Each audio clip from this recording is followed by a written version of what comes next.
Chapter 20. Escape from the Living Book. Jake looks around to find himself in a huge mansion. The building seems to be older than anything he's ever seen or heard of, decorated with strange objects and artifacts.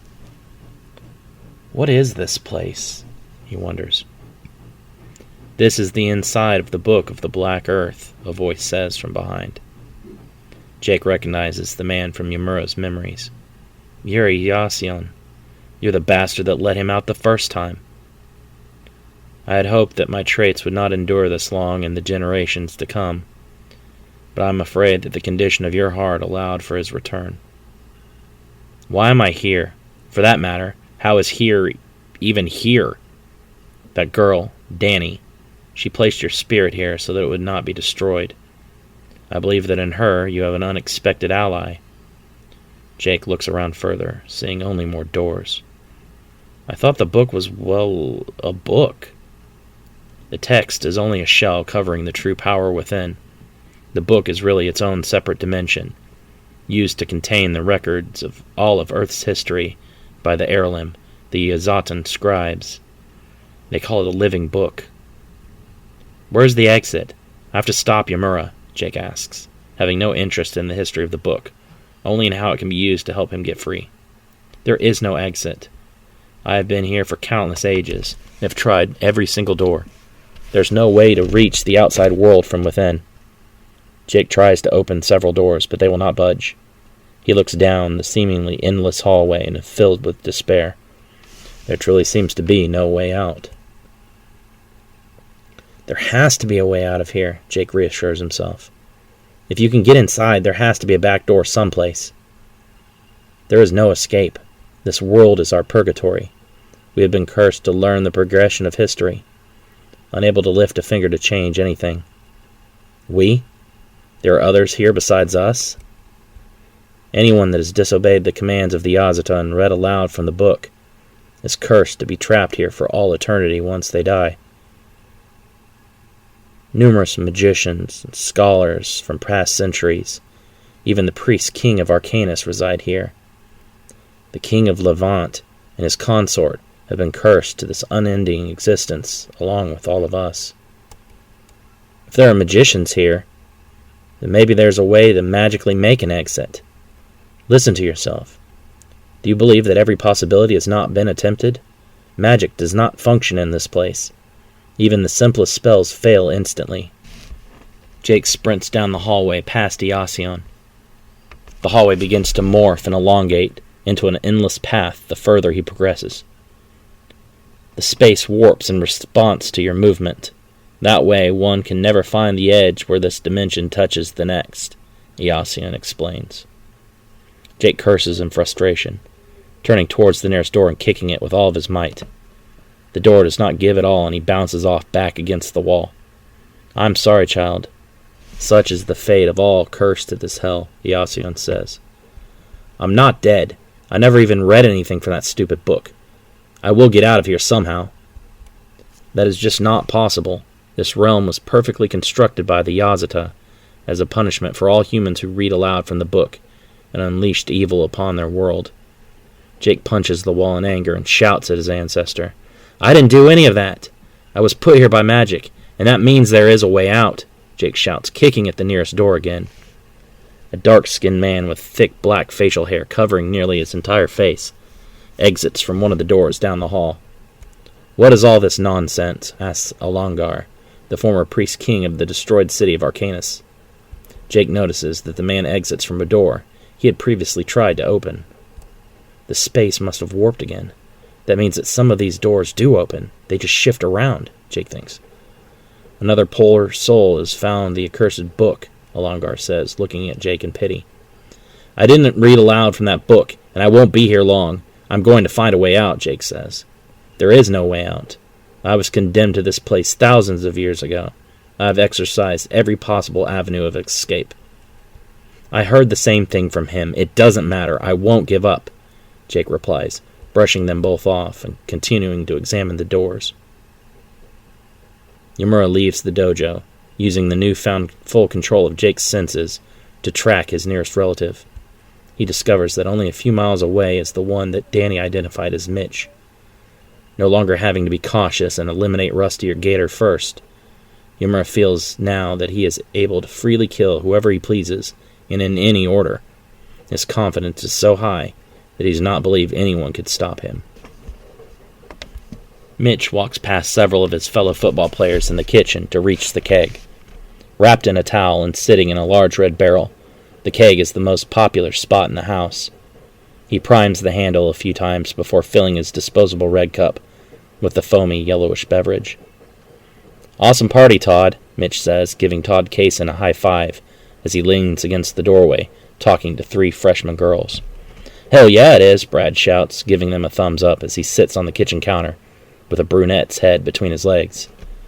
Mitch leaves the kitchen and walks past one of the reserve team members, talking to a thin blonde with large breasts spilling out of her yellow tank top. He walks between them and slides a hand around the girl's waist. "Take a hike, Jonesy. She's out of your league," Mitch laughs. Despite glaring at the upperclassmen in hatred, Jonesy doesn't dare speak up and instead walks away. "Wow, this is great. This is my first time at one of these parties," the girl named Sonia giggles. Her speech is slurred from inebriation. "Less talking, more making out," Mitch says, putting a finger over her lips and leaning in to kiss her. Yamura walks up to the porch, suddenly feeling sick to his stomach. Bile rises up in the back of his throat. So many disgusting human hormones. "Filthy monkeys," Yamura growls under his breath. He walks up to the door, but is blocked by Percy. "Anyone invite Goth Stewart?" Percy shouts into the house, laughing. Yamura reaches through the door, breaking through the screen and grabbing Percy by the shirt. With one fluid motion, Yamura hurls the large teen out of the house and onto the concrete walkway. Blood runs down the side of Percy's face, and he slips into unconsciousness. 2 more football players rush Yamura after seeing their friend hurt. Fabian throws a left hook which Yamura ducks beneath and counters with an uppercut. He pivots, backhanding Vaughn, the second attacker, against a wall. Mitch hears the commotion and looks down the hall, his hand still underneath Sonia's shirt. "What's going on?" she asks, leaning in close and biting his ear. "Nothing important," he replies, shrugging it off and returning to fondling her large breasts. Yamura moves further into the house, batting aside anyone in his path. "Mitch Rigsby," Yamura shouts, finally reaching Jake's older cousin at the end of the hall beside a set of large sliding glass doors. "Jake, what the fuck are you doing here?" Mitch asks, pushing Sonia out of the way. "This isn't your crowd, man. You don't belong here." Yamura reaches out, quickly closing the distance between them and wrapping his fingers around Mitch's throat. "I am not Jake. Do not mistake me for that weakling. My name is Yamura. Know this truth before you die." Brad hears the noise in the hall and taps the top of the girl's head that's pleasuring him. "Take a break, babe. I'm gonna go make sure those drunk idiots aren't breaking something. Todd's mom will kill him," Brad says, hopping off the counter and zipping up his jeans. "The fuck are you morons doing?" he asks, stepping into the hallway. "And who the fuck let Jake Stewart in here?" Brad notices Sonia crying on the floor and realizes that Jake has Mitch by the throat. "What's going on?" Brad whispers in fear. Yamura's attention momentarily shifts, and Mitch uses the break in his concentration to knee his attacker in the chest and loosen his grip. Mitch drops to the floor and runs for the door. Yamura grabs Brad by the shirt and growls in his face, revealing his elongated fangs. He pushes the teenager hard against the wall and dashes out of the house in pursuit of his prey. Brad stares on in confusion for a few seconds, before reaching down and helping Sonia to her feet. "I don't know what the fuck that was all about. Did you want to come into the kitchen and hang out with us?" Sonia flips her hair over her shoulder, giving him a disgusted look before leaving in a hurry. "Loser bitch. See if you ever get invited to one of our parties again," Brad growls, not used to being rejected. The brunette-haired girl pushes past him to leave as well. "What the hell?" "I ain't touching a guy that pisses his pants," the girl says as she leaves. "Piss my..." Brad looks down to see the dark circle on the thigh of his jeans. "What the fuck?"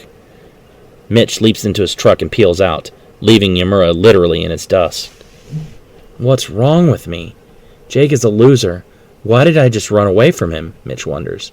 He recalls the blankness of Jake's deep red and pupilless eyes and shivers. His eyes were terrifying, and his grip. When did Jake get so strong? Yamura growls in anger and releases a frustrated burst of Basaya energy from his hand towards the house.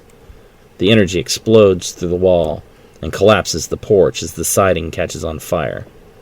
I let him slip through my grasp. It does not, however, matter. I now know the extent of that one's strength, and I have nothing to fear from him. I will go to this Absinthe village tomorrow and kill all of this vessel's kin that I find. Jake continues trying to open doors, but cannot get any to budge. Open the door to the room that you came from earlier, Jake tells Alongar. Alongar narrows his gaze, but obliges. The door easily opens for him. Jake feels a change in the air pressure, similar to that of being on an airplane. Several more prisoners of the dimension begin to step into the hallway, hearing the commotion. Professors dressed in tweed jackets, noblemen and women in fine dress, warriors who had tried to use the book to aid them in war, people from all walks of life with one horrible thing in common. Did you feel that? The space warped to change the door from a locked one to the one that he came out of. Jake puts his hand on the door to prevent Alongar from closing it. I need something to mark this door. We are spiritual beings. Even our clothing is but an illusion projected by our minds, Professor Richard Corey says, having been trapped in the book's realm since his murder by Elian Schaefer. Jake stares at the door, concentrating hard. He ignores the men's doubts and relies on his own instincts. Knowing himself to be right, he continues with his escape plan. His body shakes as he focuses on a sole purpose. Over the summer. Jake dodges a punch from Radnovich, but the man pivots and places his palm on Jake's chest. Jake is blasted backwards as he releases a pulse of energy from his hand. What the hell? You using magic now too? Jake complains as he stands up and brushes himself off. It's not magic, it's energy. I know you can see auras, so why can't you believe in something beyond? Don't you remember the fight between the black kid and the Asian? They transformed their auras into physical weapons. Even you were able to push me back once with your energy. It should be easy for you to figure out the next step would be transforming that energy and giving it solidity. So you can transform your energy into a weapon. Got it. Now show me how. Radnovich appears behind Jake in an instant, punching him in the back and knocking him to the ground. You aren't ready. Your body's weak, and your spirit is even more pathetic. You can't even remember how to manifest your aura with any regularity, let alone try to learn condensing it.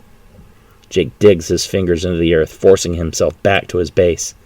Then make me ready, damn it. I have to get stronger. Stop going easy on me.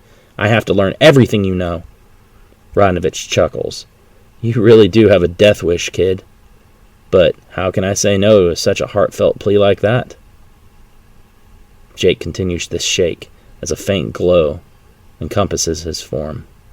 I have to manifest my aura, focus it into one point, and then condense it into solid matter. He coaches himself, running through each step of his training with Radnovich. He truly is not dead. That's a life force I sense, Alongar whispers. With a scream, Jake's aura bulges into his hand, into the shape of a small glowing shard. He pants heavily, all of his concentration focused on maintaining the condensed weapon. Jake slowly presses the shard against the door and carves an X into the wood. With a loud hiss, Jake's energy vanishes, and he drops to his knees in exhaustion. Now, close the door, Jake says, panting heavily. Alongar closes the door, and Jake slowly stands, trying to open it. It does not move. It was a 50-50 shot, but now I know. It isn't the door that warps. It's the space containing the room itself that does. The other side of the door shifts positions when needed, Jake says. How does that help you understand anything? Professor Corey asks. When you open the doors, you're thinking of those rooms. If you were thinking about an exit, then the door would remain locked. Alongar tries to open the same door again, but cannot. He looks over at them and nods. He is right, Alongar says. I was just thinking about an exit, not my personal room. Just as I thought, Jake smiles. I think I have an idea how to get us out of here. Call everyone trapped in this world. I'll need their help. For a moment, Yasion is filled with a strange sense of pride. He may have never lived to see his own son grow up, but he knows in his heart that Galen must have been like this boy. A tear clouds his vision as he finally realizes that his descendants did not follow the path that he did. The first to come out of their rooms are the Catal to cook mages, Fausto and Ismael. "What is going on?" Fausto asks. "Who is this boy?" "Have those accursed Yazata given the book to someone else?" Ismael asks. "I don't know anything about any Yazata. Followers of Yamura use this book to put his spirit into my body, and then again to remove my spirit from him," Jake explains. "Yamura?" Fausto whispers in horror. "He has returned?" Jake nods. "Yeah, and he's making up for lost time. He already has a plan to kill everyone in Enkidu's bloodline. He said that they're the only people that can stop him." "Enkidu's bloodline?" Fausto smiles with sadness. "I'm glad to hear that he went on to have a family." "The book was found in the ruins of a city called Meshaluas," Professor Corey explains. "It's currently in the possession of that bastard Elian Schaefer, the man that killed me." "No love for the man either," Jake admits. "Pretty sure he's the same guy who was in charge of putting Yamura's spirit into my body." "He used to speak of Yamura being his family's curse, but until he killed me, I didn't take him very seriously," Professor Corey says with regret. "I wish I had been able to get more information out of him. Maybe we could have had something to use to our advantage here." "The others have not returned, correct?" Ismael asks with fear. "Inyana and Hui, they remained imprisoned?" "As far as I know, Yamura is the only one of them that's running free," Jake says. "And when I get out of here, I'm going to put an end to that." "You cannot get out of here," Ismael says. "This entire realm is our internal prison for reading what humans were never meant to read. I've already been over that propaganda several times, and I'm not buying what the landlord's selling. I have a plan to get out of here, and I'm going to need all of your help executing it." Yamura is returned to the dojo, which is now empty, and waits for morning. At 8 a.m., Danny and Elian arrive. Yamura explains to them his next move. "Today we go to Absinthe and kill all of this vessel's relatives. None of them will stand a chance against one as powerful as me. Jake put so much faith in the youngest Rusty, but it was misplaced. He may be strong, but he is weak compared to even the most pathetic of my kind. His ancestor would be very disappointed to find that the fate of his bloodline is resting upon such a pathetic excuse of a warrior." "Sometimes humans can surprise you," Danny whispers. "You shouldn't underestimate them." "I've been wondering, how are you able to speak and understand our language? It wasn't around in your time," Elian asks, changing the subject before Danny irritates Yamura. "My time," Yamura whispers. "It is simple. Because my vessel speaks this language, so too am I. I did, however, hear many human conversations over the years while imprisoned within that vile amulet.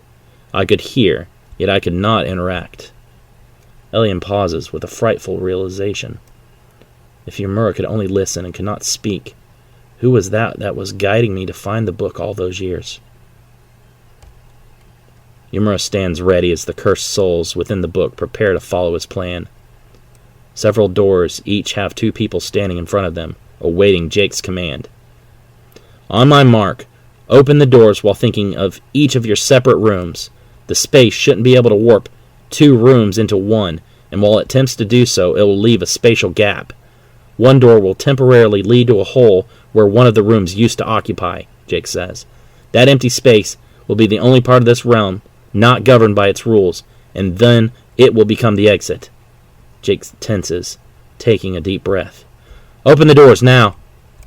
The spirits open the doors, and Jake instantly feels the pressure shift as the dimension morphs.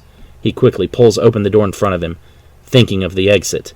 As the door opens, Jake is face to face with a vortex of swirling light. "It worked," Jake whispers. "Come on, we need to leave before the space adjusts again and the exit vanishes." "You go," Yasion says. "We deserve our fates." "Our actions led to the deaths of thousands," Alongar adds. "Speak for yourselves," Professor Corey says, moving to stand beside Jake. I translated an old book.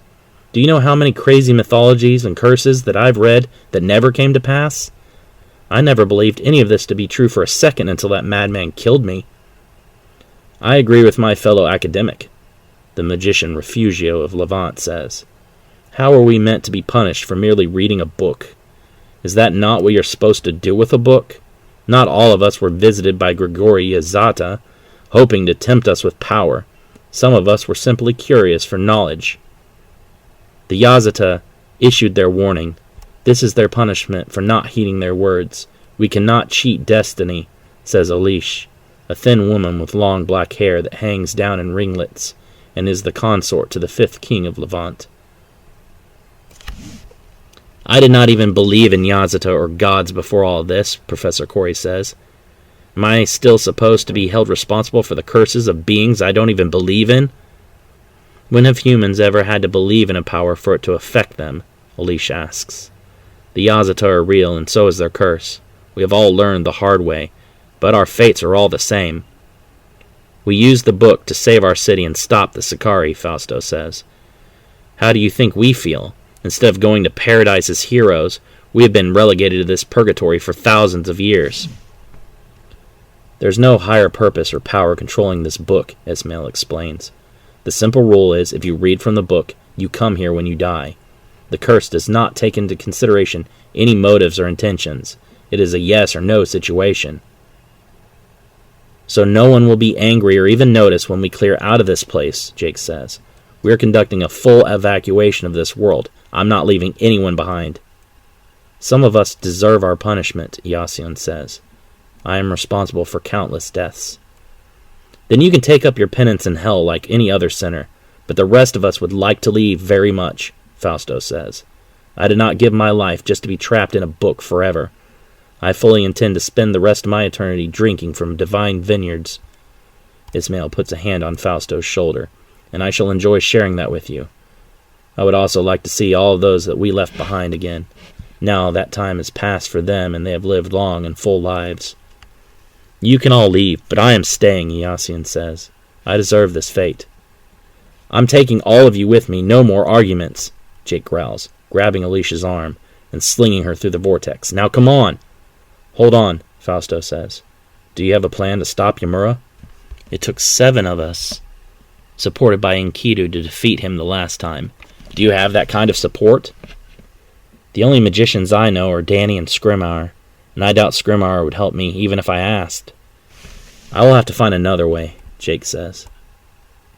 The other spirits leap into the portal, and Jake takes a deep breath before he too plunges himself inside. He screams loudly as he feels his entire being split, drawn, and quartered. An intense pull from multiple directions causes his form to stretch and distort. Behind him is only racing light, around him the same. The tunnel of light continues to spiral forwards, until dropping him off abruptly into a vast open nothingness. The pain and shock of dimensional high-speed transportation causes Jake to pass out for several hours. When he finally awakens, he finds himself in an endless void. Fog-like haze surrounds the entirety of the space. Below him, the ground is clear, save for the mist. It is as if he is standing on a glass floor. The longer Jake's eyes begin to adjust, he is able to discern the faint outlines of landmarks below. He allows himself to sink below the mist and lowers onto a street. It's 25th Street, which runs just beside Schaefer's dojo. He also finds himself alone. None of the other spirits have followed him to this place. He hopes that they were all able to escape. Being trapped in that book for all eternity would be a horrible nightmare that he cannot imagine suffering himself. The mist continues to exude a dreamlike feel to everything, and he notices that there are no sounds or movements whatsoever in this world. His feet make no noise as he walks, and as he speaks aloud, his voice is missing. The ground feels strange and artificial beneath him. He becomes increasingly alarmed as he sees no signs of life at all in this world. The exiting of the book's dimension must have left him someplace else, all alone. He is trapped in a realm devoid of sound, life, or even emotion. The longer he remains, he begins to notice strange negative spaces. These shadow-like holes in space are humanoid in shape, Jake begins to guess that they are placeholders for the humans of his world. This strange world goes by many names: the astral realm, limbo, the wastes, purgatory, the spectral plane, the ghost world. No life exists in this realm. There are many beings that call this world home, but none of them are what we would consider living by any conventional means. Monstrous abominations of undead spirits and composite souls roam the emptiness of the world, drawn to any rare occurrence of life that happens to become lost or misplaced. Thousands of eyes snap open at Jake's arrival, sensing the teen's vibrant spirit and awakening them from dormancy. For miles, dark things stir and begin to hunt upon instinct. The longer Jake stays in this world, the lower his chances of survival become. If any of these creatures are able to consume his soul, they will transform and become immensely more powerful. It is based on this primal drive that the beasts are drawn to Jake's soul, desiring to attain greater power and function. Consuming a living soul will also grant the creature an increased intelligence. There are beings deep within the wastes that have consumed many souls and have reached levels of sentience that surpass even the humans that they may have once been long ago. Jake closes his eyes for a moment and longs for home. He desires to be away from this lifeless nightmare. He wishes to return things to the way they were before the Sakari spirits, magical spells, and foreign dimensions. He wants to return to the simpler days of hanging out with his friends and cousins, playing video games and sports. He knows that it was all his own jealousy that helped place him in this situation, and regrets those envious feelings with fervor. If only he had another opportunity to escape from this hell that he has been trapped within ever since he first met up with Danny. Then he would let go of his envy. I can't give up. I'm not doing this for me anymore. If I don't stop Yamura, he will kill my family. Jake opens his eyes and finds that he has been transported across this astral realm to the street in front of Rusty's house. Somehow, by thinking of better times, I was able to move to this location. Apparently, travel can be almost instantaneous in this world. Jake passes through the door without opening it and looks around to find the house is empty. Two shadow-like forms hover over the couch, place holding for his relatives.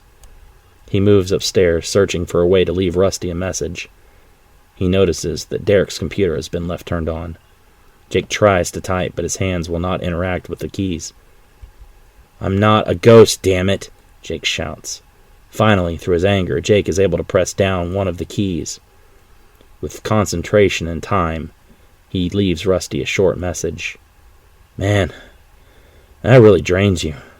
No wonder spirits are always so pissed off. It's too difficult to touch or interact with anything." Jake thinks his energy is drained, and he slips into dormancy. Outside, a small black car belonging to Danny pulls in front of the Rigsby home. Yamura smiles, sensing two of his prey inside.